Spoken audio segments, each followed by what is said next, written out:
All right, good afternoon. My name is Brandon. I'm representing Catalyst SMR. Thank you for taking the time out of your day to join us for this town hall here with local community leaders. Um, First, let's start with some introductions so we all know who's attending today. So my name is Michaela, and I'm also with Catalyst today. I'm Paige. I am the mine representative at Nugget Mine in Ontario. Hi, I'm Junshi. I'm the local community representative. Okay, great. Now, first we'll start with a little bit about who we are. Catalyst is a interdisciplinary team with a mission to supply low carbon combined heat and power solutions to the mining and manufacturing industries. We work with communities and stakeholders to ensure everyone's needs are met. Our solution is a fourth generation molten salt reactor that focuses on combined heat and power benefits that can be used in mines and other larger manufacturer settings. By targeting large companies, we believe we can create energy and heat savings, as well as savings from carbon credits to help offset the costs of utilizing our reactors. Here's a little bit about why you need us. I'll pass this off to our energy policy specialist, Michaela. Thank you, Brandon. So why do you need us? As we begin our fight against climate change and work toward meeting our Paris Agreement target, low carbon energy is needed, and we believe that SMRs are a possible solution. Large manufacturing and mining industries are very heat and energy intensive, and as energy prices are increasing, it makes the SMR solution a more feasible option. Carbon tax currently is in place in Ontario, and this is under a cap and trade system with the unit price set at $20 for this year and increasing each year following. So over time, this will lead to money savings.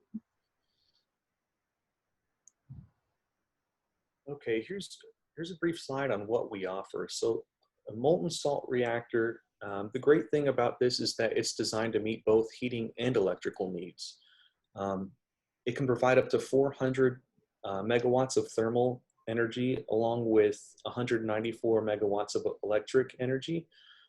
These units are serviced at a factory, and they're designed to run uninterrupted for 7 years. So we provide 7-year rental periods where we would still be responsible for the actual fuel refueling and service of the equipment, but you would be able to utilize it for energy production at your location. High levels of quality control. The nice thing about these reactors is that since they're built in our own factories, we'll have the experience and we'll be able to improve our design process and help lower costs over time as we find better ways of doing things. We'll be responsible for fuel recycling and waste management, so you won't have to ever worry about storing used fuel there on your premises. And these reactors will provide additional education and employment opportunities. So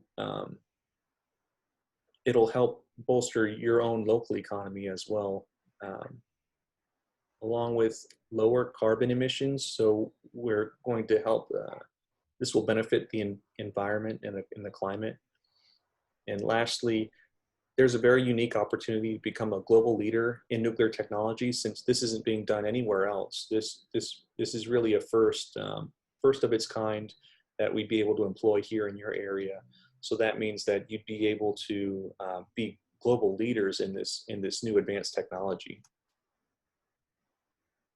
A little bit more about benefits and challenges.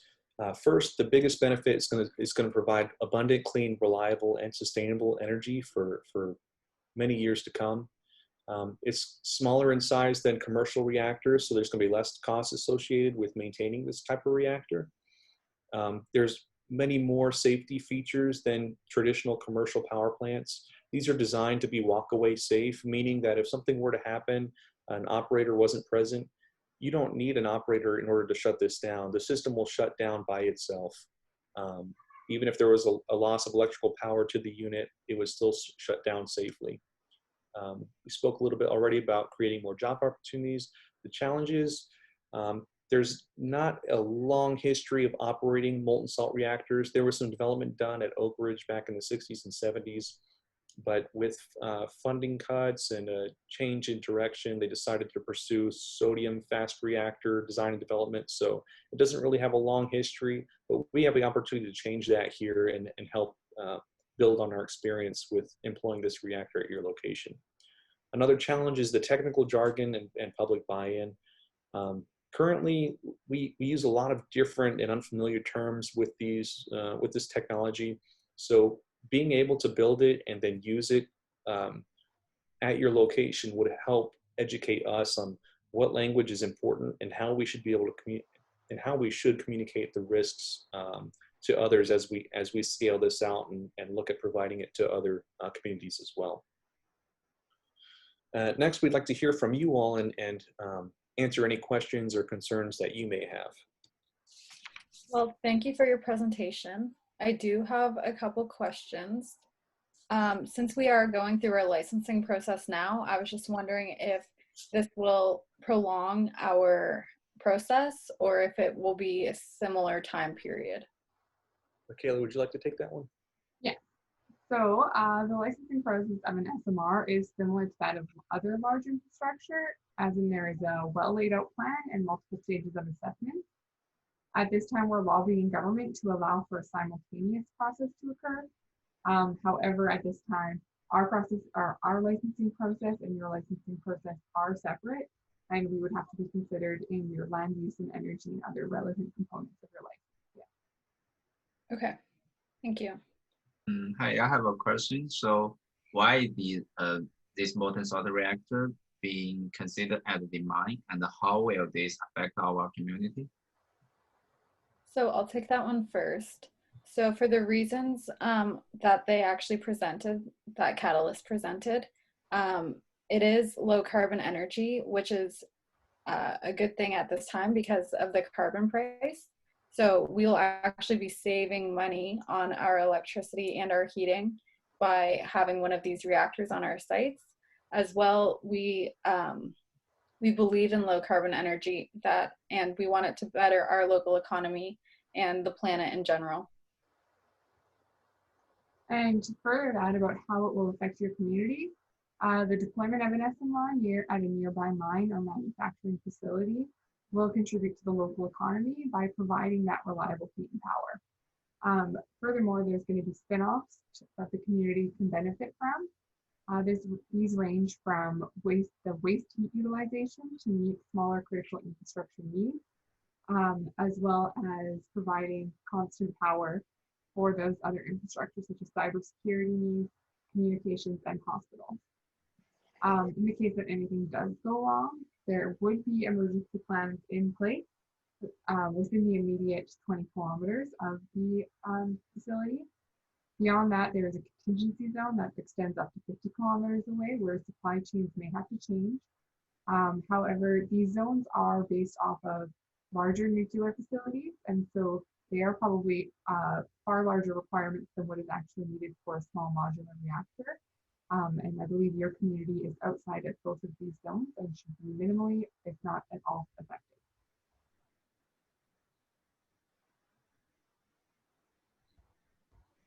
I do have another question. We have blasting at our mine from time to time. Will this be an issue with an SMR supplying our power? It's a great question because our reactors are actually designed with seismic activity in mind. So we do some planning for both man-made and natural disaster emergency planning. And so within these reactor designs, they're built to withstand a certain level of seismic activity. So what this means for you all is that there shouldn't be any issue with current blast operations at the mining facility. It's built to withstand that, and in the event something catastrophic were to happen, these reactors would shut down safely, and then our team would come out and assess and clean up if necessary, and bring it back to our facility for repair. Awesome, thank you. So my last question will be, how will you gain the informed consent of the community? Right, that's another great question. So our intent is to work with you and with the community to establish a two-way dialogue with our experts at each step of the siting and licensing processes. We would like to work collaboratively with your community to find the common ground and the best solution that works for everyone. We acknowledge the strength in the diversity of teams, and that's why we have structured our team here at Catalyst as an interdisciplinary team. In our licensing process, we have iterative processes for community engagement at almost every level. And in addition, we encourage you and your community to visit our webpage and to reach out to us. We have forum discussions there that are facilitated by our experts, as well as opportunities such as internships with our company. Thank you. Awesome. Well, thank you for reaching out to us. We'll consider our options and get back to you. Yeah. Great. Thanks, everybody.